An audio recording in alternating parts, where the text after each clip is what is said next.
নমস্কার বন্ধুরা, আজকে আমি একটি নতুন রেসিপি নিয়ে চলে এসেছি, যার নাম হলো ঝিঙে আলু পোস্ত। তো দেখা যাওয়া যাক যে ঝিঙে আলু পোস্ত কীভাবে বানানো হয়। প্রথমে একটি কড়াইয়ের মধ্যে দিয়ে দিতে হবে কিছুটা পরিমাণে তেল। তারপর তেলটাকে ভালো মতন গরম করে নিতে হবে। গরম করার পর তার মধ্যে দিয়ে দিতে হবে কালো জিরে। তারপর দিতে হবে কিছুটা কাঁচা লঙ্কা। নেড়ে তার মধ্যে দিয়ে দিতে হবে কেটে রাখা আলুগুলো।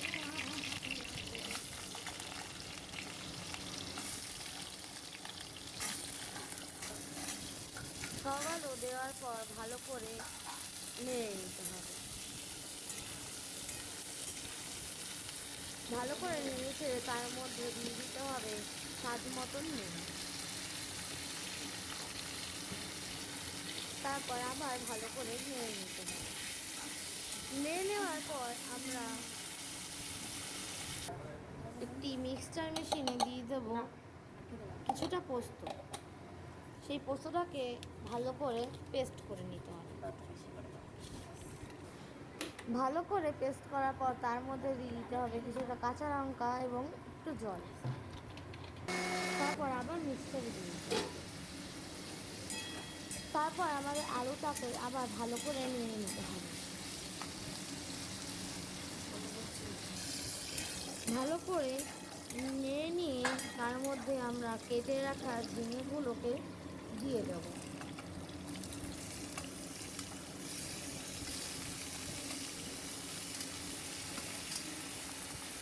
ঝিঙেগুলো দিয়ে কিছুটা আবার নেড়ে নিতে হবে।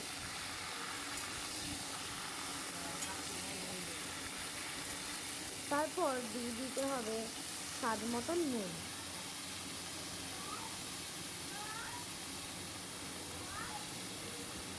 নুন দেওয়ার পর কিছুটা আবার নেড়ে নিতে হবে। নেড়ে নেওয়ার পর তার মধ্যে একটু জল দিয়ে দিতে হবে এবং সেটাকে ফোটাতে হবে। ফুটে আসার পর তার মধ্যে দিয়ে দিতে হবে একটু হলুদ।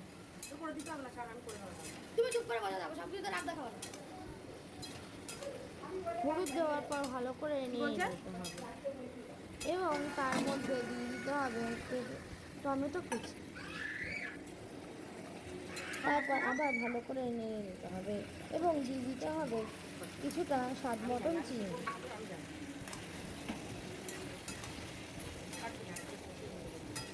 তারপর আমাদের পেস্ট করে রাখা পোস্তটাকে দিয়ে দিতে হবে।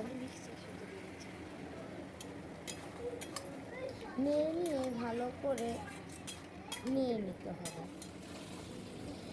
আমাদের ঝিঙে আলু পোস্তটা কিছুটা হয়ে এসেছে। এবার তার মধ্যে দিয়ে দিতে হবে চেরা কাঁচা লঙ্কা। তারপর ভালো করে নিয়ে নিতে হবে। আমাদের ঝিঙে আলু পোস্ত হয়ে গেছে। এরকম আরও নতুন নতুন রান্না পেতে এই চ্যানেলকে সাবস্ক্রাইব করবেন এবং লাইক করবেন।